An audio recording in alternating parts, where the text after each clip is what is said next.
here we go. A few exercises to stabilize your core and lower back. First, breathing and bracing. Very simple. Lay on your back, breathe into your belly. Upon each exhale, experiment with contracting your stomach, your glutes, and your quads so that you're linking your rib cage to your pelvis to your legs. Next, once you've got that down, where you're breathing, exhaling, squeezing your stomach, glutes, and quads, pull your knees to your chest.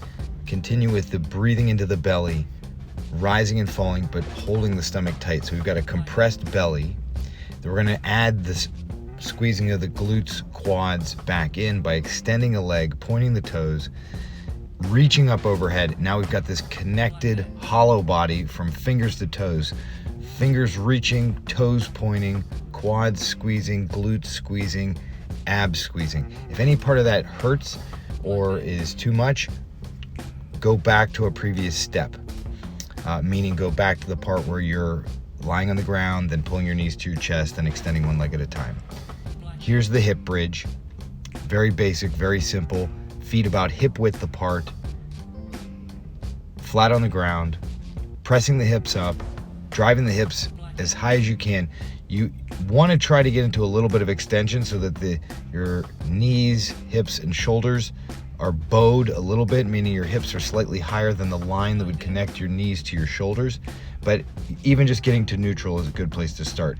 If you want to wind it up a little bit, make it a little bit more challenging for your legs and for your hamstrings, try a couple reps on the single leg. You're going to find that this really challenges the hamstrings and the glutes. Again, this creates synergy along your whole posterior chain, which is what's going to help keep your back feeling really great. Next, we're going to kind of work a cobra position. Starting from the ground, getting comfortable. First, lie face down on the ground. This is a passive relaxation exercise for your core and low back, signaling to your body that it is not in a flight or fight situation, that you're just going to breathe and you're going to let ideally you're going to feel that lower back rise and fall with the breath. You might be able to barely see it on me there, but as you're breathing into the belly, the back is rising and falling. You're kind of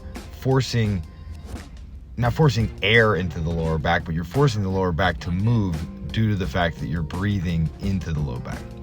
Now we're going to hit that cobra position, and this is just arching the back, lifting the chest up off the ground, squeezing the glutes, squeezing the hamstrings, pointing the toes. And as you get into this, you can then start to kind of float on the pelvis by really contracting everything, pulling the shoulders down and back, the elbows back as if your elbows were going to connect behind you, squeezing the glutes, the hamstrings, breathing into that belly. Let the breath make you move. A slight variation on this that helps get the shoulder blades back even further.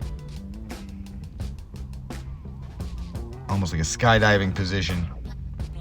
Arching the back, arms out like wings, squeezing the shoulder blades together, pointing the toes. And now you're going to do alternate leg and arm raises across the body. Again, if any of this feels painful or causes a sharp pain, eliminate it. Go back to something that's easier. The first few things I showed you, which were the hollow hold and the hip bridge, are your main starting points for these exercises.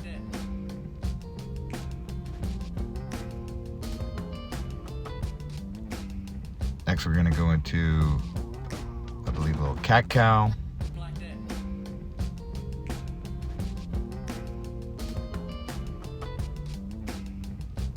Arch the back, breathe in. Round the back, breathe out, squeeze the abs tight. Breathe in. Look up, arch the back, arms straight, breathe out. Squeeze those abs tight.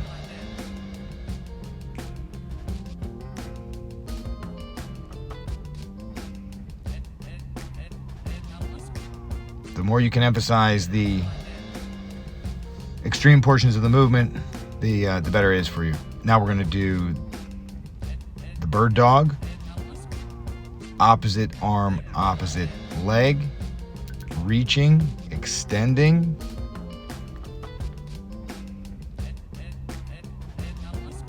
And then if you want to make this one a little bit fancy, you can balance on one knee and pick the foot up, which you'll see here in a second.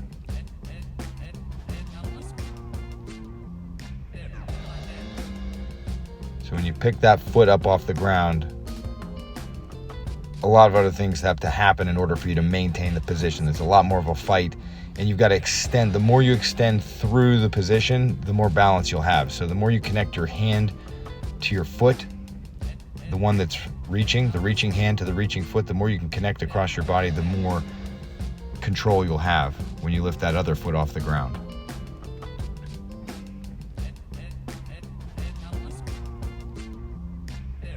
And now you're simply going to coil to each side.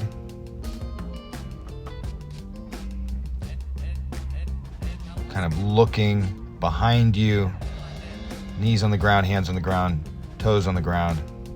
And we're just laterally bending the spine. We'll go back through.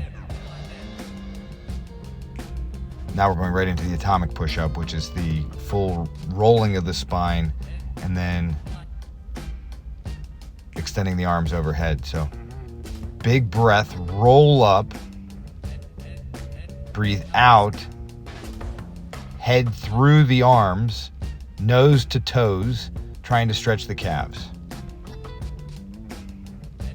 Big breath, roll up, arms through, or head through the arms rather, heels to the ground, as best you can, stretching out the back of the legs.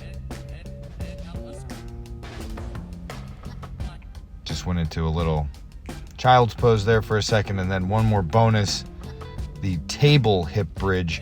Notice the fingers are pointing back behind me. You can also do it with the fingers facing forward. It will make it a little easier on your wrists if this is tough on your wrists. Can show you some wrist stretches another time, but bridging up, squeezing the glutes, again, trying to get at minimum into that perfect table, like someone could rest a drink on your stomach or a slice of pizza. And then this is another variation of a bridge where you point your toes, extend the legs, and go into this bowed posture where we're trying to get the hips slightly higher than the line between the shoulders and the heels. So not just straight, a little extended, just to show that we're able to fully express the movement.